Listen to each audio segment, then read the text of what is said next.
chegamos ao nosso último culto da série Fruto do Espírito.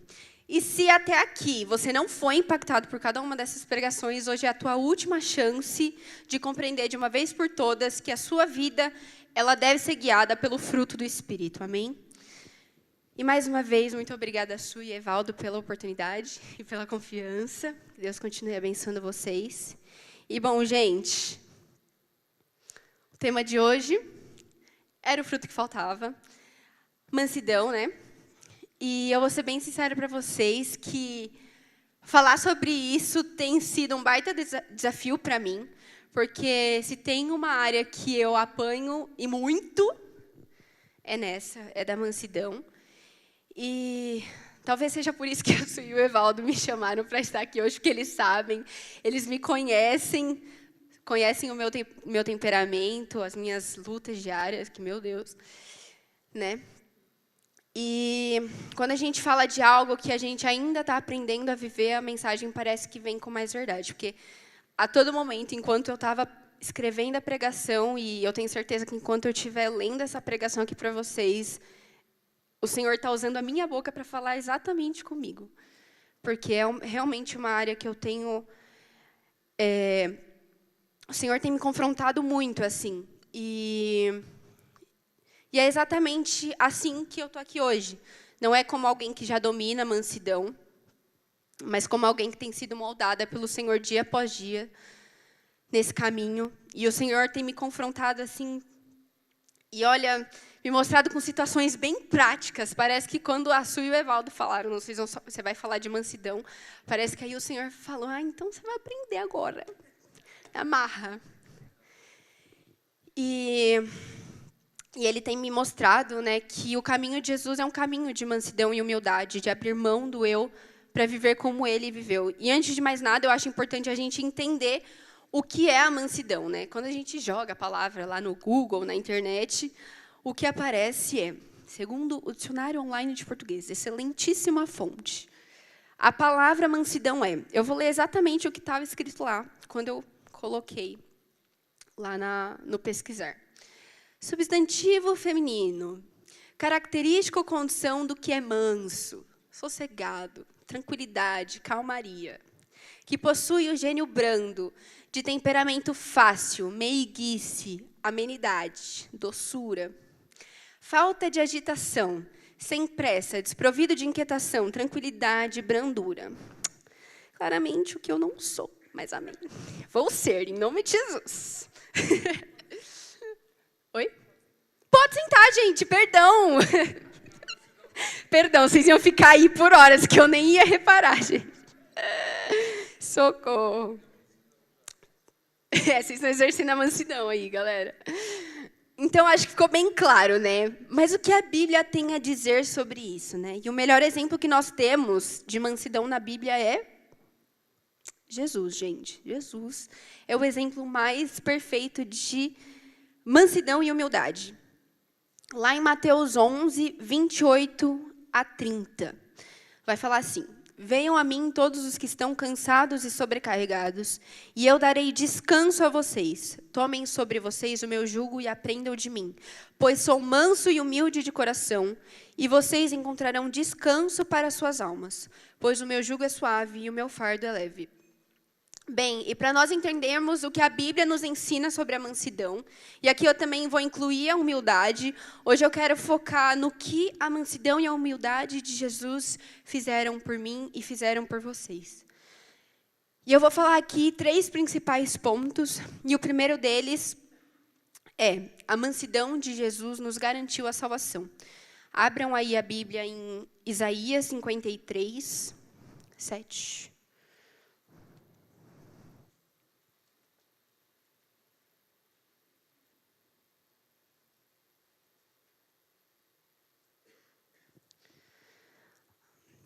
Eu vou lendo aqui para a gente não perder muito tempo.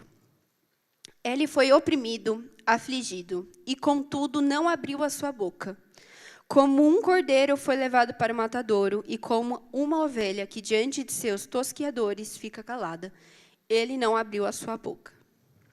Bom, aqui nós estamos diante de uma profecia muito clara sobre Jesus, né? E o versículo ele vai falar sobre um servo sofredor, que é o que a Bíblia vai falar aqui, como é Jesus chamado nessa profecia de Isaías, e aqui ele é representado como um cordeiro que é levado ao sacrifício, simbolizando essa inocência, a disposição de suportar toda a opressão, todo o sofrimento, em completo silêncio. E aí, cumprindo assim o propósito da salvação. Bom, e na nossa cultura atual, o que nós vemos sobre a mansidão é que, na verdade, ela não é uma das virtudes mais valorizadas. E uma excelente prova disso é que a gente nem sabe como defini-la da melhor forma. E da mesma forma que nós lemos alguns minutos atrás, mansidão ela é caracterizada como doçura, meiguice, amenidade. Mas, quando se trata da nossa geração, a mansidão ela passa a ser vista como um sinal de fraqueza. Porém, nós sabemos que o Evangelho caminha na contramão do mundo e, por isso, quando nós olhamos para Cristo, o que nós vemos é exatamente o contrário.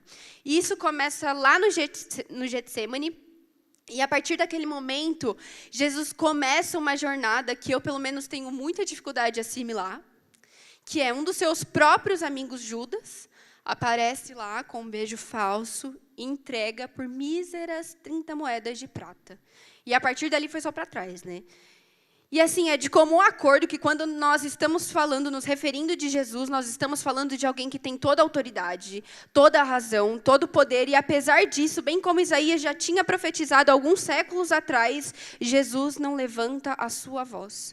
Ele não precisa se justificar, nem se defender de ninguém. Um homem que foi rejeitado, desprezado, foi acusado injustamente, e ainda assim, ele não revida. Ele se entrega, ele carrega sobre as suas costas nossas dores, leva os nossos pecados e sofre em completo silêncio. E Jesus, naquele momento, ele poderia ter calado qualquer um com uma só palavra. Poderia ter desmascarado Judas ali mesmo, poderia ter chamado uma legião de anjos para tirar ele da cruz, mas não. Jesus escolhe o caminho do silêncio. E por que esse silêncio? Por que Jesus escolhe esse caminho? Porque ele sabia que aquele sofrimento tinha um propósito muito maior. Ele sabia que toda aquela dor ia trazer para mim e para você a vida eterna. Era o preço do nosso pecado, da nossa rebeldia, da nossa indiferença. E ele pagou tudo, não com gritos, não com respostas afiadas, mas com seu sangue. Porque quando Jesus sangra naquela cruz, ele estava dizendo sem palavras o quanto ele nos amava, que nos perdoava e que estava nos dando uma nova chance. E, de fato, aos olhos dos que estão de fora, a cruz realmente parece um lugar de fraqueza. Mas é o maior símbolo de força que existe. A força de alguém que podia tudo, mas escolheu nos amar acima de qualquer coisa. Escolheu morrer por nós para que eu e você pudéssemos ter a vida eterna. Gente, se isso não é mansidão, eu não sei o que é. E eu preciso abrir o meu coração que, como eu já tinha falado para vocês antes, eu sou uma pessoa que sofre muito com isso. E antes eu ainda sofria bem mais, hoje um pouco menos, mas ainda, né? Enfim. Porque parece que dentro de mim grita uma vontade de querer me justificar, de provar que eu estou sempre certa. Mas aí, quando eu olho para Jesus, meu Deus, porque ele tinha todos os motivos e mesmo assim se calou. E eu, com às vezes motivos tão pequenos, eu já faço maior escândalo. Mas ele, com motivos eternos, silencia. E isso me confronta de uma forma, porque o silêncio dele não foi em vão, o silêncio dele não foi vazio, mas sim cheio de amor. Mas, sinceramente, gente, não dá mais para a gente ficar usando o nosso ego ferido como desculpa. Não dá mais para a gente ficar justificando as nossas reações carnais, dizendo, eu sou assim mesmo. Eu sou estressado, eu não gosto de levar nada, nenhum desaforo para casa, eu vou lá e falo mesmo. Chega. Isso não combina com a cruz. E a verdade é que nós estamos acostumados demais a sermos guiados pelas nossas emoções. Nós estamos acostumados demais a reagir como o mundo reage. Mas a cruz não nos deixa mais confortáveis no nosso temperamento descontrolado. A cruz exige renúncia. A cruz exige morte, morte do eu, morte do meu orgulho. Então, a mansidão é a coragem de não ser dominado pelas próprias feridas. É poder sobre controle. É saber que, apesar de poder responder, eu escolho ficar em silêncio, porque já fui conquistada por algo muito maior. O sangue de Jesus fala mais alto do que a minha e a sua impulsividade, do que qualquer acusação, qualquer culpa, qualquer pecado, qualquer vergonha. É a voz que nos defende quando não sabemos o que falar. E quem vive pela cruz vive diferente. Isso precisa ser visível. O ponto 2 agora é a mansidão de Jesus nos liberta do tribunal diário. Está lá em 1 Coríntios 4, 3 e 4.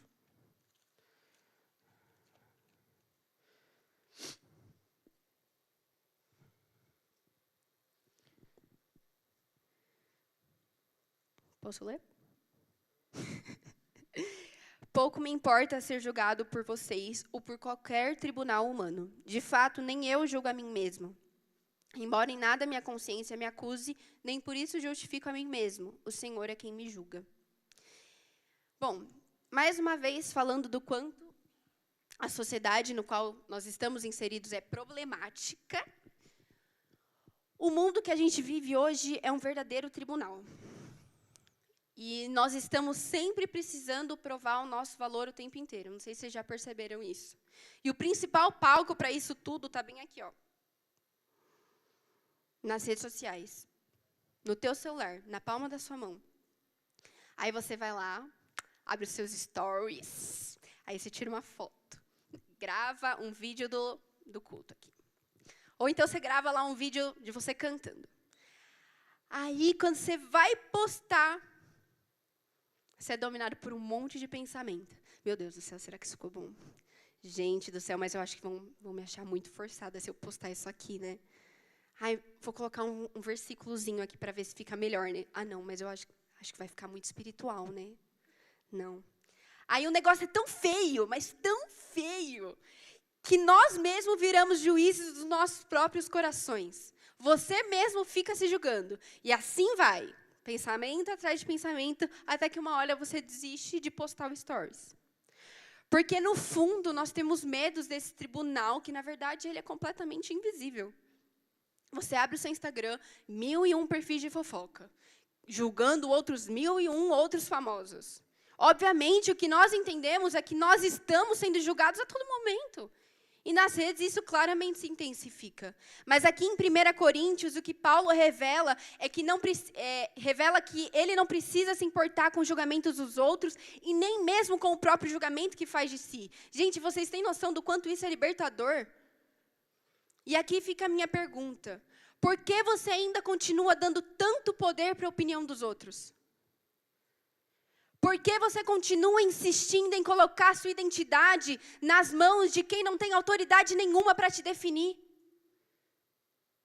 Paulo, ele não constrói a sua identidade baseada no que os outros acham dele. Mas sabe o que é mais interessante aqui? É que ele também não tentava se sustentar numa autoconfiança vazia. Para quem já leu o Ego Transformado, está entendendo do que eu estou falando? No livro vai falar que é o bendito esquecimento de si mesmo. Não era sobre se achar o melhor, mas também nem sobre se diminuir. É sobre pensar menos em nós. Deixar de ser o foco o tempo inteiro. Paulo reconhece que nenhuma consciência tranquila é capaz de justificá-lo. Ou seja, nem mesmo se sentir certo em relação a algo pode nos justificar. Sabe por quê? Porque o único julgamento que realmente importa já foi feito numa cruz. Então, por que nós estamos tentando de novo, tentando conquistar o que já foi dado de graça? E Paulo era profundamente consciente do seu pecado, a ponto a dizer a Timóteo, lá em 1 Timóteo 1,15, Cristo Jesus veio ao mundo para salvar os pecadores, dos quais eu sou o principal. E, meu Deus, isso me deixa muito louca, porque isso não paralisava Paulo. Nem fazia viver sob uma culpa, porque a sua identidade já não estava mais enraizada na performance, mas sim no amor incondicional do próprio Pai. Mas mesmo conhecendo o Evangelho, mesmo sabendo que já não há condenação para os que estão em Cristo Jesus, muitos de nós continuam vivendo como se estivéssemos sendo julgados o tempo inteiro. Vivendo, tendo conquistar um amor que já foi derramado sobre vocês. Pensa comigo aqui. Quantas vezes, hoje ou nessa semana, você tentou provar algo para alguém? Para o seu chefe, os seus pais, para os seus amigos, eu mesma, meu Deus. Porque, de fato, o que o mundo nos diz é, mostra que você é capaz. E sabe qual o resultado disso tudo? Uma geração esgotada, gente que vive cansada de tentar ser perfeita, de tentar agradar todo mundo, mas está na hora de você parar de correr atrás de tanta aprovação. Para de gastar sua força tentando agradar os outros. Está na hora de parar de tentar provar o que já foi provado por Jesus naquela cruz. Porque a mansidão de Jesus nos tira da lógica da performance. A mansidão de Jesus é um soco na cultura da autopromoção. Se ele foi até o fim em silêncio, mas não porque era fraco, mas porque era seguro. Seguro no amor do Pai, seguro em quem ele era. E por causa disso, agora nós também somos seguros. E Cristo nos olha e diz as mesmas palavras que disse a Jesus. Tu és o meu filho amado em quem me agrado. Isso não é mérito nosso. Isso não é mérito seu. É graça. Graça pura. É dom da justificação pela fé. E é essa verdade que tem o poder de libertar o nosso coração desse tribunal que você vive tentando se provar o tempo inteiro. Isso é mansidão. Coragem de viver sem se defender o tempo todo, porque Jesus já foi julgado em nosso lugar. Essa é a nossa identidade que devemos viver, uma identidade que nasce na graça, uma identidade que se sustenta na graça, uma identidade que floresce na graça, uma identidade que não precisa de tribunal, porque já recebeu o veredito definitivo, justificado em Cristo, amado pelo Pai e habitado pelo Espírito Santo de Deus. E por fim, o último ponto que eu quero abordar aqui. A mansidão de Jesus nos redefine. E aí a gente vai voltar lá no primeiro versículo que a gente leu, que está em Mateus, capítulo 11. E eu quero focar aqui no versículo 29. Tomem sobre vocês o meu jugo e aprendam de mim, pois sou manso e humilde de coração. E vocês encontrarão descanso para as suas almas. Aqui Jesus faz algo extraordinário. E eu nunca tinha parado para pensar nisso, mas eu li aquele livro Manso e Humilde, sabe? E quando eu li aquilo, eu falei, meu Deus do céu. Porque aqui Jesus, ele revela o seu coração. E essa é a única vez que Jesus fala diretamente sobre o que há mais íntimo no seu ser. E lá em Provérbios 4:23, vai dizer, acima de tudo, guarde o seu coração, pois dele depende toda a sua vida. O coração é quem nos define, é quem nos direciona. E é isso que Jesus expõe para nós. O que define Jesus, o que direciona Jesus é a mansidão e a humildade. Mansidão, porque Jesus não aponta o dedo na sua cara dizendo o que você fez ou deixou de fazer. Na verdade, ele se entrega numa cruz por você. E humildade, porque apesar de toda a sua glória, de toda a sua soberania, de toda a sua santidade, Jesus permanece acessível. Aqui, Jesus ele se apresenta como aquele que tem um coração disposto a se inclinar. Ele não é um rei que governa num trono distante, mas sim um salvador que se aproxima com compaixão. E a mansidão de Jesus é a coragem de amar quando o mais fácil seria se afastar. E tudo que ele fez confirma essa verdade. Lá em Marcos, capítulo 1, vai contar o milagre lá da cura do leproso, né? E aí, versículo 40 e 41. Um leproso aproximou-se dele e suplicou-lhe de joelhos. Se quiseres, podes purificar-me. Cheio de compaixão, Jesus estendeu a mão, tocou nele e disse, quero, seja purificado. A lei, lá no Antigo Testamento, dizia que o leproso tornava impuro aquele que o tocasse. Mas com Jesus, a lógica ela se inverte. O puro santifica o impuro. Quando Jesus vê o leproso, alguém que todo mundo evitava, ele não se afasta, mas ele toca, ele cura e ele restaura. Porque a santidade de Cristo não é frágil, ela não teme sujeira, ela é poderosa o suficiente para te transformar. E o que significa isso para nós? significa que nem o seu pior pecado é capaz de afastar o coração de Jesus. Pelo contrário, é justamente a nossa miséria que atrai a misericórdia dele. Lá em Hebreus 4:15, vai dizer, temos um sumo sacerdote que se compadece das nossas fraquezas, porque foi tentado em todas as coisas, a nossa semelhança, mas sem pecado. Jesus não olha para a sua dor de longe.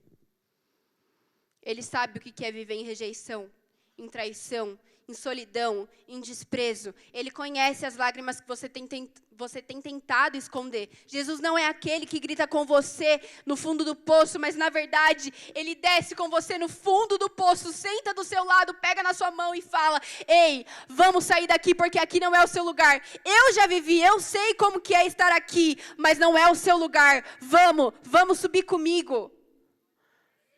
E apesar disso tudo, essa mansidão não é uma licença para o seu pecado. Não é só mais uma desculpa para você sair pecando loucamente por aí. Na verdade, essa mansidão é um chamado ao arrependimento verdadeiro, porque é ela que nos redefine. Ela destrói o nosso orgulho, confronta o nosso ego, expõe a nossa dureza do nosso coração. Porque se o Rei do Universo é manso e humilde, quem somos nós para andar em arrogância, impaciência, em autodefesa? Jesus não só nos salva, Ele nos transforma a sua imagem e semelhança. Ele nos chama a aprender com Ele, a sermos como Ele. Aprendei de mim, porque sou manso e humilde de coração. E o louvor já pode subir. E que nós possamos, aliás, que eu possa deixar que a mansidão dEle desmonte a minha necessidade do controle. A minha raiva disfarçada de zelo, a minha dureza justificada por justiça. E eu admito que às vezes eu deixo a mansidão de lado porque eu tenho medo demais de parecer fraca. É assim que eu me sinto. Toda vez que eu dou uma resposta atravessada, toda vez que eu vou tentar me justificar, eu tenho medo demais de parecer fraca. Mas eu sei que é na mansidão dEle que reside o verdadeiro poder, a força que não oprime, mas liberta, que não fere, mas cura, e que eu aprenda a me render de uma vez por toda ao Espírito, a confiar que o que vem dEle nunca será sinal de fraqueza, mas de vitória sobre o meu eu, sobre o meu próprio eu. Que o meu coração seja tratado pelo Senhor até que a sua mansidão seja a única resposta natural que eu tenha. Porque quando nós tiramos os nossos olhos de nós mesmos e fixamos nele, nós encontramos descanso para a nossa alma. A verdadeira cura para o nosso coração. A mansidão de Jesus nos garante a salvação, nos liberta do tribunal diário e nos redefine. Ela nos transforma a ponto de nos enviar para o mundo como reflexos vivos do seu coração, para que onde houver dureza, nós possamos levar ternura, para que onde houver briga, nós possamos levar a paz, para que onde houver orgulho, nós possamos levar o amor que se entrega. A mansidão de Cristo nos convida a viver livres do peso de provar algo a alguém. E nos chama a descansar na força daquele que já venceu por nós. E se você, assim como eu, entendeu de uma vez por todas que não dá mais para viver como nós estamos, que não dá mais para insistirmos em controlar tudo com as nossas próprias forças, que é necessário nos rendermos e permitir sermos guiados pelo fruto do Espírito, então vem aqui para frente. Nós queremos orar por você.